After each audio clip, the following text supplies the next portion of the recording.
ఇంతవరకు మనం చక్కని పాటలు పాడి ప్రభువుని మహిమపరిచాం.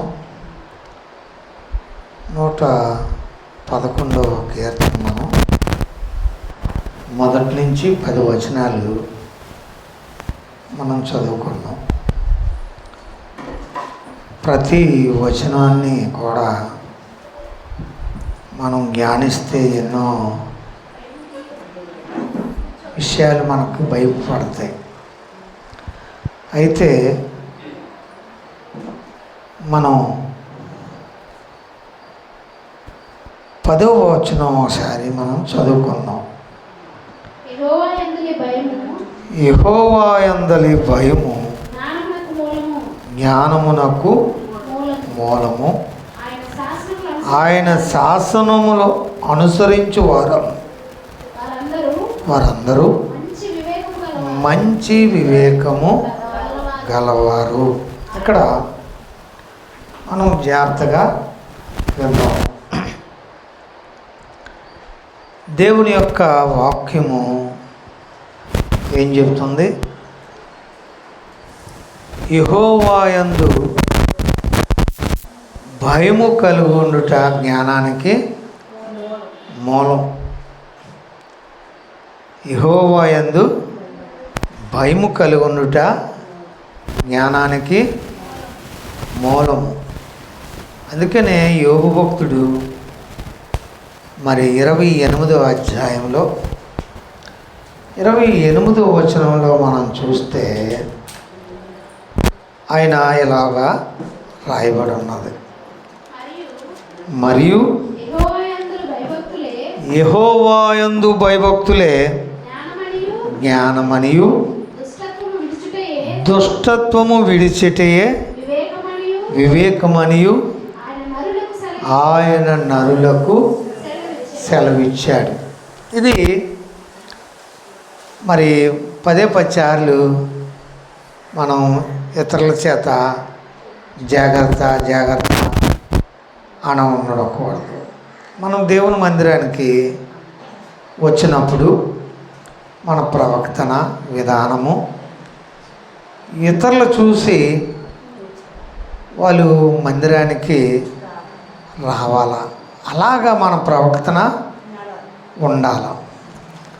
మనం ఎక్కడికో వెళ్ళి మెలికలు తిరిగిపోయినట్టు కాదు, కానీ ప్రభువు సన్నిధిలో ఉన్నాం కనుక నీ గురించి ఒక మనిషి సాక్ష్యము ఇవ్వాల. చూడండి, ఒక సేవకుని గురించి దేవుడే సాక్ష్యం ఇస్తున్నాడు.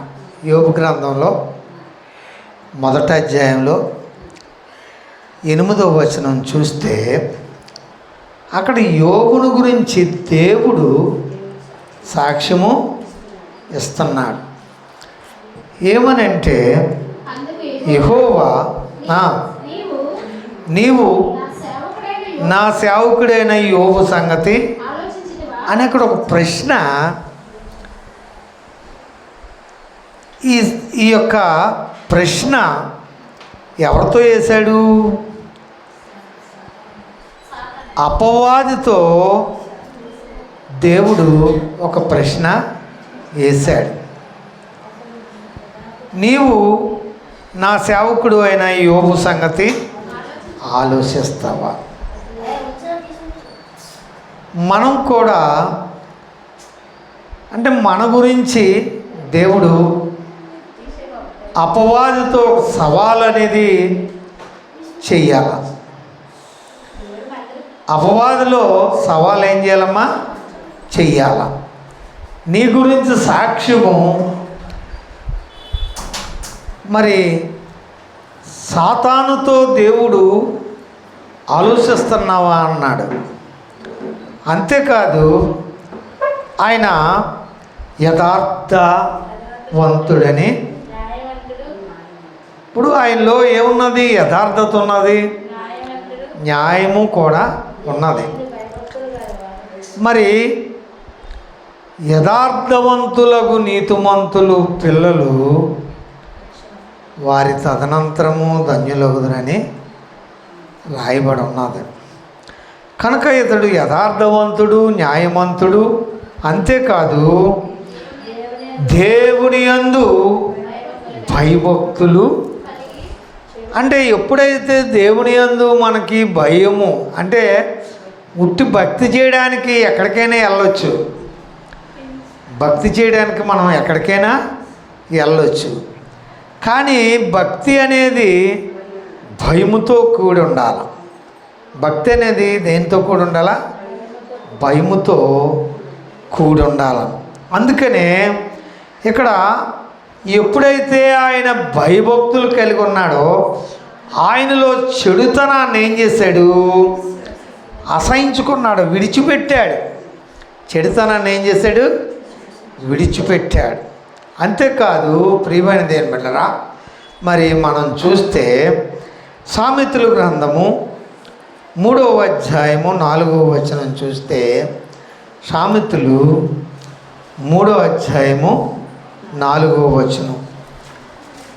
సామెతలు 3వ అధ్యాయం. అప్పుడు ఎప్పుడైతే నీవు భయభక్తులు కలిగి చెడుతనాన్ని నువ్వు విడిచిపెడతావో అప్పుడు నీవు దేవుని దృష్టి యందును మానవుల దృష్టి యందును నీవు దయనుంది మంచివాడవని అనిపించుకుంటావు. హల్లెలూయా. మరి ఎప్పుడు మరి ప్రతి ఒక్కరూ ఆవిడ మంచిదండి, అతను మంచివాడండి అని చెప్తారు. మన క్రియా ప్రవర్తన ఫలాన్ని బట్టి వారు చూడండి. ఒక పక్షి ఉన్నది. ఆ పక్షి 3 స్వరూపాలు, ఒకే స్వరూపము. ఆ పక్షికి 3 స్వరాలు ఉన్నాయట. ఏంటున్నాయి? 3. ఒకటి అరిస్తే భయపడతారట, ఒకటి అరిస్తే చచ్చిపోతారట, మరొకటి అరిస్తే అది ఎక్కడికెళ్ళి అరిసినా ఆ ప్రాంతం క్షేమకరంగా ఉంటుందట. కనుక మన స్వరము, మన యొక్క విధానము, ప్రార్థన ఇతరులకి క్షేమకరంగా ఉండాలి. స్వార్థపూరితంగా మన అవసరాని కోసం గొడిగేయడానికి కాదు. కనుక నీవు దేవుని దృష్టి యందు మానవుల దృష్టి యందు కూడా మంచివాడివి, మంచిదానివి అనిపించుకోవాలంటే నీవు భయభక్తులు కలిగి చెడుతనాన్ని ఏం చేయాలా? విసర్జించాలి. దేవుని యందు భయభక్తులు కలిగి చెడుతనాన్ని విసర్జించాలి. సామెతల గ్రంథంలో 1వ అధ్యాయంలో మరి 7వ వచనం మనం చూస్తే ఇక్కడ యెహోవా యందు భయభక్తులు కలిగి ఉండుట తెలివికి ఒక మూలవాక్యం. అంటే ఇప్పుడు నీకు తెలివి కావాలన్నా సరే మూలమైన విషయం ఏంటి? దేవుని యందు భయభక్తులు కలిగి ఉండాల. ఇది మరి మూర్ఖులు జ్ఞానమును ఉపదేశమును తిరస్కరిస్తున్నారు. అంచేత మూర్ఖత్వం ఏం చేస్తుంది? ఈ దైవముఖమైన మాటలు వినరు. ఈ దైవముఖమైన ఉపదేశాన్ని వారు ఏం చేస్తారంటే తిరస్కరిస్తున్నారు, త్రోసివేస్తున్నారు. కనుక వారికి మరి ఇది అవసరము కాదు. అందుకే మరొక దగ్గర ఉంది 9వ అధ్యాయంలో కీర్తనలు, అదే సామెతలు 9:10వ వచనంలో చూస్తే యెహోవా యందు భయము కలిగి భయభక్తులు కలిగి ఉండుటే జ్ఞానమునకు మూలమన్నాడు.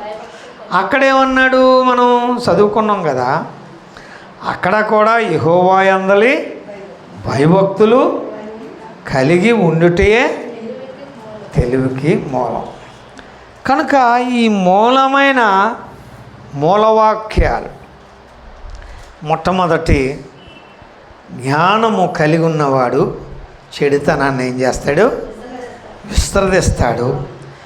అలాగే జ్ఞానము నాకు మూలము ఏమున్నది? పరిశుద్ధ దేవుని గూర్చిన తెలివియే వివేచనకు ఆధారము అన్నాడు. ఇప్పుడు మనకు ఆధారం చూడండి, ఈ స్లాబ్ నిలబడాలంటే 4 స్తంభాలు ఉంటేనే కానీ ఇది నిలబడదు. ఉదాహరణకి ప్యాను ఆ స్లాబ్కి అంటుకొని మరి పెట్టాలంటే దానికి ఒక ఉక్కుని ఉంటేనే కానీ లేకపోతే అది అక్కడ ఉండదు. అలాగే యెహోవా యందలి భయభక్తులు కలిగి ఉండుట జ్ఞానానికి మూలం అన్నారు.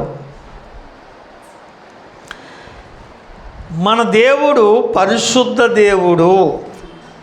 ఏ దేవుడు? పరిశుద్ధ దేవుని గూర్చిన తెలివియే వివేచనకి ఆధారము. ప్రియమైన దేవుని బిడ్డలారా, మరి పరిశుద్ధ దేవుని గురించిన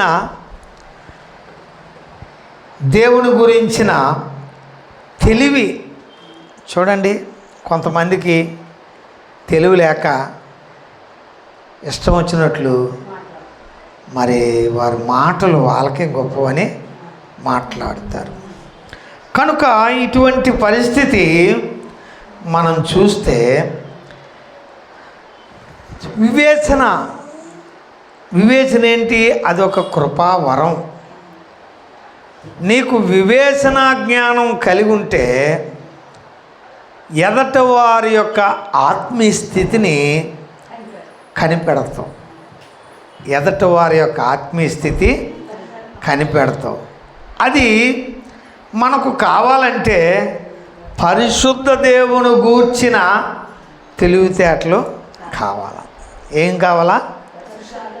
పరిశుద్ధ దేవుని గురించిన జ్ఞానము తెలివి నీలో ఉంటే నీకు వివేచన ఆత్మ అనేది వస్తుంది. వివేచన ఆత్మవరాన్ని మనం పొందుకోవాలి. ఏ వరాన్ని? వివేచన ఆత్మవరం ఏంటంటే ఎదటి వ్యక్తిలో ఏమైతే ఉన్నదో అది దేవుడు ముందుగా మనకి బయలుపరుస్తాడు. ప్రియమైన దేవుని బిడ్డలారా, ప్రసంగి గ్రంథము 12వ అధ్యాయము 13వ వచనంలో సొలొమోను భక్తుడు ఇక్కడ ఇలా రాశాడు. ఇది ఎంతయూ వినిన తరువాత చూడండి, తేలిన ఫలితార్థము ఇదే. ఏంటి? దేవుని యందు భయభక్తులు కలిగి ఉండి. ఇప్పుడు ఒక్క భయము భక్తి ఉంటే సరిపోదు. అక్కడ ఏమంటున్నాడు? ఆయన కట్టడలను అనుసరించి నడుచుకోవాలని చెప్తున్నాడు. అంటే కట్టడి వాళ్ళంతా ఒక కట్టురా బాబు, వాళ్ళ మాట అంతా ఒక కట్టడైన మాటే. నిన్న మరి మా కోడలు వాళ్ళ నాన్నమ్మ చనిపోతే వాళ్ళ గురించి అక్కడ ఆ సంఘంలో ఆ చనిపోయినప్పుడు ఆమెను గూర్చి అక్కడ సంఘస్థులందరూ కూడా చెప్పారు. అంటే వాళ్ళు కంచరపాలెం నుంచి ఆ మధురవాడ ఆ సంఘానికి వెళ్ళడానికి మరి 500 రూపాయల ఆటో ఛార్జీ కట్టుకొని వెళ్ళేవారట. మరి చూడండి, కంచరపాలెం నుంచి మధురవాడ 500 రూపాయలు ఛార్జీ కట్టుకొని ఎక్కడైతే రక్షణ పొందారో ఇప్పుడు వరకు అక్కడ ఉన్నారు. మరి ఆమెను గురించి చక్కని సాక్ష్యము సంఘస్థులందరూ చెప్పారు. మరి మన పక్కనే ఉండి మరి మనము దేవుని సన్నిధికి రాలేకపోతున్నాం. మనం దేవుని సమయాన్ని గడపలేకపోవడం.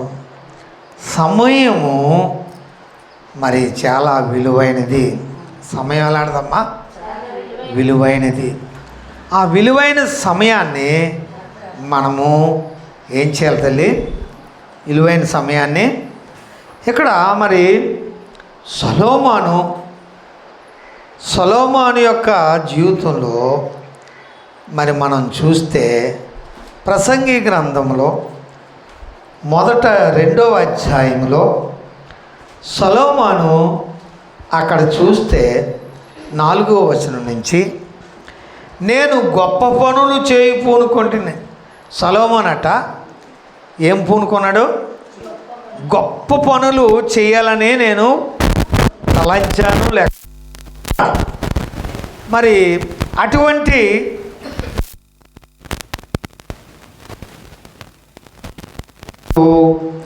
ఇండ్లు కట్టించుకున్నట్ట. ఏం కట్టించుకోండో? ఇల్లులు కట్టుకున్నా. అన్నీ నా కొరకే, నా కొరకు తోటలను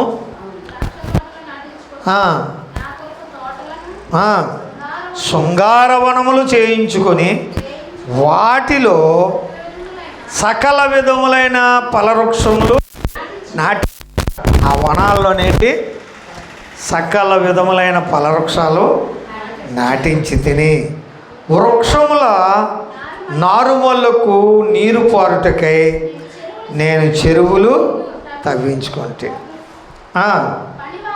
పనివారిని పనికత్తులను చూడండి. ఆ తోటకి నీరు కట్టడానికి, ఆ తోటకి సమస్తం కూడా మరి ఆ తోటలో పని అంతా చేయడానికి పనివారిని సమకూర్చాడు. అంతేకాదు పనికత్తుల్ని కూడా సంపాదించి, నా ఇంట పుట్టిన దాసులు నాకున్నారు. ఇప్పుడు బయట వాళ్ళు ఎవరు కాదు, ఎక్కడ వాళ్ళ ఇంట్లోనే పుట్టిన దాసులే ఉన్నారు. యెరూషలేమునందు నాకు ముందుండిన వారందరికంటే ఎక్కువగా పనులు నా పశువుల మందలను గొర్రె మేకల మందలను బహు విస్తారంగా సంపాదించుకున్నాడట. చూడండి, మరి దేవుడు యెరూషలేములో ఆయన్ని ఎంత గొప్ప సాక్షిగా దీవించాడు, నిలబెట్టాడు. కనుక ఎప్పుడైతే మరి ఆయన ఇంకో మాట అంటున్నాడు 8వ వచనంలో, నా కొరకు నేను వెండి బంగారములను రాజులు సంపాదించు సంపాదనను ఆయా దేశంలో దొరుకు సొత్తులను కూర్చుకోండి. చూడండి, ఒక్కొక్క దేశంలో ఒక ప్రత్యేకమైన వెరైటీ కలిగి ఉంటుంది.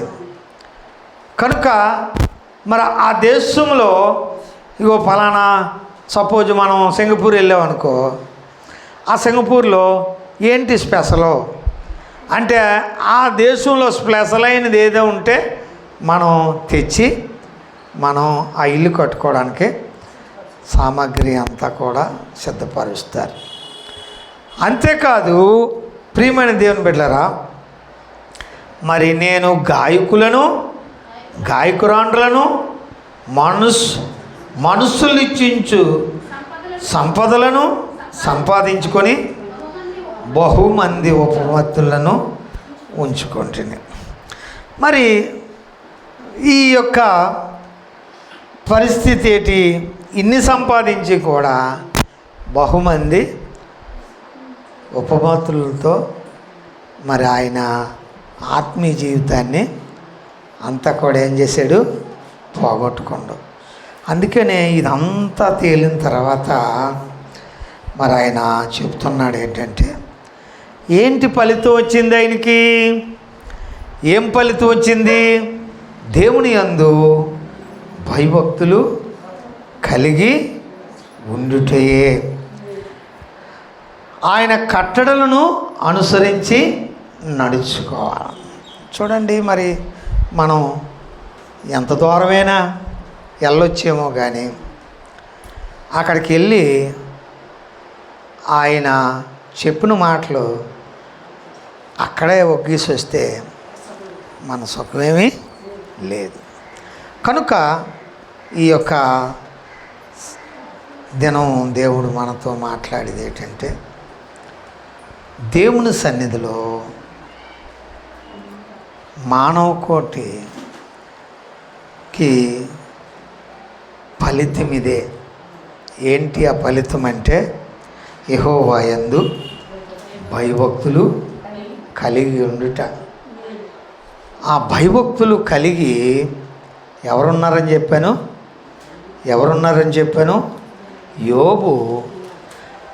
యోబును గురించి దేవుడు సాక్ష్యం ఇస్తున్నాడు. ఏమని? నీవు నా సేవకుడు అయినా యోబు సంగతి ఆలోచించదనువా. చూడండి, దేవుడే నిన్ను గురించి అపవాదికి, చూడండి మొదటి వచనం చదివితే, ఊజు దేశమునందు యోబు అను ఒక మనుష్యుడు ఉండెను. అతడు యథార్థవంతుడును న్యాయవంతుడునై దేవుని యందు భయభక్తులు కలిగి చెడుతనము విసర్జించిన వాడు.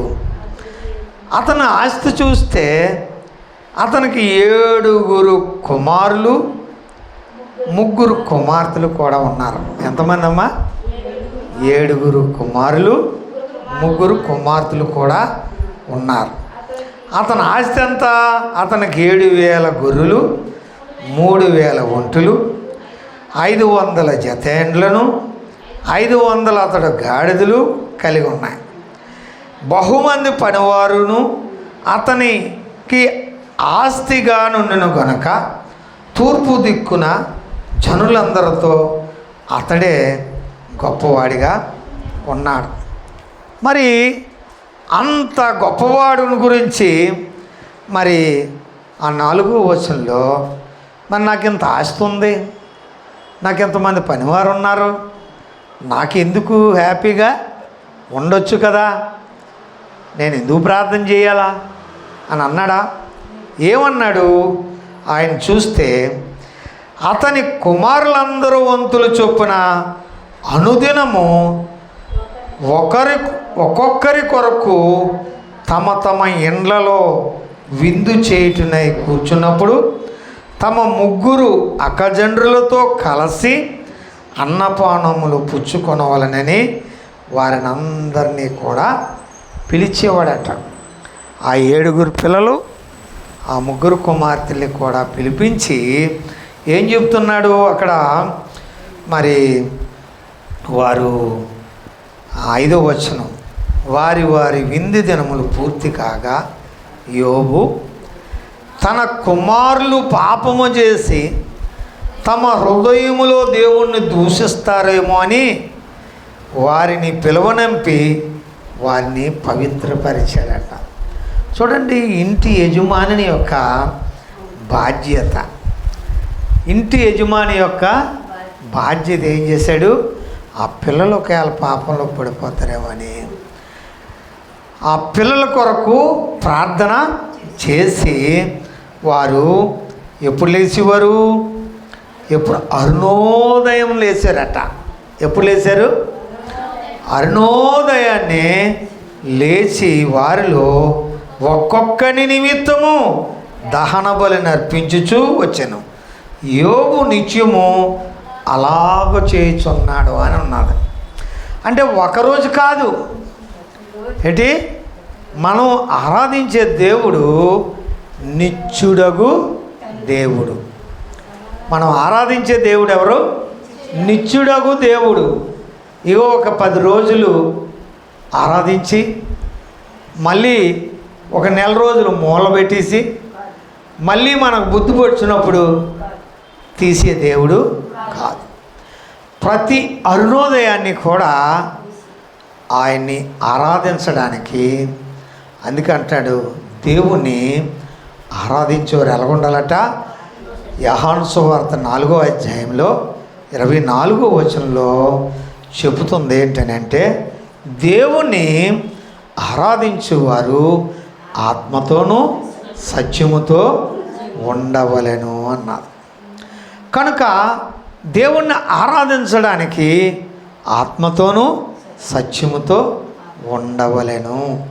కనుక ప్రియమైన దేవుని బిడ్డలారా, ఇక్కడ మనం చూస్తే అందుకనే 111వ కీర్తనలో మొదటి వచనంలో అంటున్నాడు, యథార్థవంతుల సభలోను సమాజంలోను పూర్ణ హృదయముతో నేను యెహోవాకు కృతజ్ఞతాస్తుతులు చెల్లిస్తున్నాను. హల్లెలూయా, హల్లెలూయా, గట్టిగా హల్లెలూయా.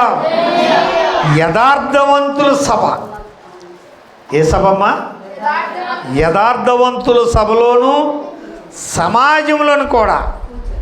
చూడండి, సమాజంలోకి వెళ్ళినప్పుడు కూడా దేవుణ్ణి ఎలాగా ఆరాధిస్తున్నారట? పూర్ణ హృదయంతోనూ నేను యెహోవాకు కృతజ్ఞతాస్తుతులు చెల్లిస్తున్నాను. చూడండి, మరి దేవుని కార్యాలు ఎలా ఉంటాయంటే అవి చాలా గొప్పవి. యెహోవా కార్యములు అవి ఆశ్చర్య కార్యాలు. ఎలాంటివి అమ్మా? యెహోవా కార్యాలు. ఒక అన్యుడే మరి ఆయన చూస్తే ఆయన మరి దేవుణ్ణి కూడా తెలుసుకోలేదు. ఏం చేయలేదమ్మా? దేవుణ్ణి కూడా తెలుసుకోలేదు. కానీ అన్యుడు కూడా దేవునిలో ఎలా ఉన్నాడట? చూడండి, మరి అపోస్తుల కార్యము 10వ అధ్యాయంలో మనం మొదటి నుంచి 4 వచనాలు చదువుదాం. ఇటలీ పటాలమనబడిన పట్టణంలో శతాధిపతి అయిన కొర్నియేలు అను భక్తిపరుడు కైసరిలో ఉన్నాడు. ఈయన గురించి ఏమని రాయబడి ఉన్నది? ఆయన భక్తిపరుడు. ఏం రాయబడి ఉందమ్మా? ఆయన భక్తిపరుడు. అంతేకాదు, మరి ఆయన తన ఇంటి వారితో కూడా దేవుని యందు భయభక్తులు కలిగి ఉన్నాడట. ఈ భక్తిపరుడైతే యజమానుడు, ఇప్పుడు చూడండి, మనకి ఆ యజమానుడు మాట వింటే ఆ ఇంటి కుటుంబం అంతా కూడా ఎలా ఉంటుందమ్మా? ఇప్పుడు మనకి 10 మంది పిల్లలున్నా మన మాట వినలేని వాళ్ళు ఎందరున్నా సుఖం ఉన్నదా? లేదు. అంచేత ఇక్కడ ఆ యొక్క వ్యక్తికి ఆ ఇంటి వారందరూ కూడా దేవుని యందు భయభక్తి. మనం ప్రశ్నించుకోవాలా, నీ ఇంటి వారు క్రమము దేవుడు చెప్తున్నాడా? దేవుని యందు భయము కలిగి ఉన్నావా? లేకపోతే నువ్వు మరి వేషధారి భక్తి చేస్తున్నావు అనేది ఎవరో మన గురించి చెప్పడం కాదు, కానీ మనకు మనమే ప్రశ్న వేసుకో. లోకంలో ఉన్నాం కనుక మరి అందులో ఇక్కడ ఎక్కడున్నాం? యెరూషలేములో ఉన్నాం. యెరూషలేములో మన గురించి, మన గతం గురించి అందరికీ కూడా తెలుసు. అయితే యెరూషలేములో సాక్ష్యం పొందడం అంటే అది చిన్న విషయం కాదు. కనుక వీటన్నిటినీ కూడా జయించి పోరాడి గెలవలసి ఉంటుంది. అంతేకాదు, ప్రజలకు బహుధర్మం చేసేవాడట అతను. ఏం చేసేవాడు? బహుధర్మం చేయొచ్చు. ఎల్లప్పుడూ దేవునికి ప్రార్థన చేసేవాడట. అతనికి ఒక ప్రార్థన సమయం ఉన్నది. ఏమున్నది? ప్రార్థన సమయం. చూడండి, పగలు ఇంచుమించు 3 గంటల వేళ దేవుని దూత అతని దగ్గరికి వచ్చిందట. చూడండి, ఆ ప్రార్థన ఆయనకి ఎల్లప్పుడూ క్రమం తప్పకుండా ఇంటి వారితో ప్రార్థన చేస్తుంటే దేవుని దూతే ఆయన ముందుకు వచ్చి ఏం చెప్పింది? కొర్నియేలు అని పిలుచుట దర్శనమందు తేటగా అతనికి కనపడిన తర్వాత అతడు దూత వైపు తేరి చూసి భయపడిపోతాడట. ఎవరో తెలియదు. అయితే దూత చెప్తుంది, ప్రభువా ఏమని అడిగాడట. చూడండి, ఆయన ఏమన్నాడు? ప్రభువా ఏమని ప్రశ్నిస్తే నీ ప్రార్థనలు, నీ ధర్మకార్యాలు దేవుని సన్నిధికి జ్ఞాపకార్థముగా వచ్చే అంటున్నాడు. మనం చిన్న పని పెద్ద పని, చిన్న ప్రార్థన పెద్ద ప్రార్థన అనేది కాదు, కానీ దేవుని యందు భయభక్తులు ఎప్పుడైతే నీవు కలిగి ఉన్నావో చెడుతనాన్ని ఏం చేస్తావు? విడిచిపెడతావు. తెలివికి మూలం ఏంటి? వివేచన. తెలివికి మూలం ఏంటి? వివేచన. ఎప్పుడైతే నీకు వివేచన కలిగి ఉన్నావో ఆ చెడుతనం కలిగిన వ్యక్తులతో నీకు సాంగత్యం అనేది ఉండదు. సాంగత్యం అనేది ఏంటట? ఉండదు. అందుకనే నీ గురించి, నా గురించి ఎవరు సాక్ష్యం చెప్పాలా? దేవుడు సాక్ష్యం చెప్పాలా. అట్టి కృప ప్రభువు నీకు మాకు అందరికీ అనుగ్రహించునుగాక. ఆమేన్, ఆమేన్, ఆమేన్.